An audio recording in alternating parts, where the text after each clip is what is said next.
రేపటి నుండి నేను కూడా కైకిలికి వస్తాను నీతో. ఏందే నీకేనా పిచ్చా? రాజావా దొర గా మిత్తి పైసలు ఏమన్నాడు?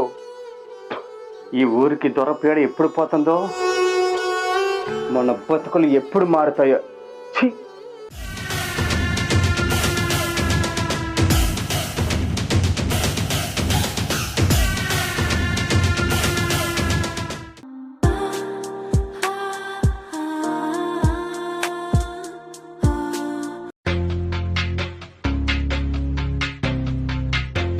అక్కడ మీ పంట చేతుకు రాదు, ఇక్కడ మీ పిల్లల భవిష్యత్తు బాగుపడదు.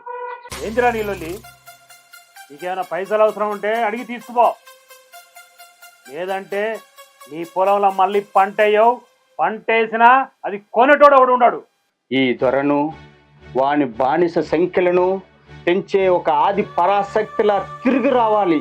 అందుకు ఆయుధం చదువు. అది చదివి ఏం పొడుగు చేస్తుంది కానీ పోయి వచ్చిన వాళ్ళకి చదువు చెప్పుకోపోన్రి. ఏమే రాజమ్మ, మిత్తి పైసలకు నేనే వచ్చి అడగాలా? ఒరే దొర, ఏ కూసావురా నీ తల్లి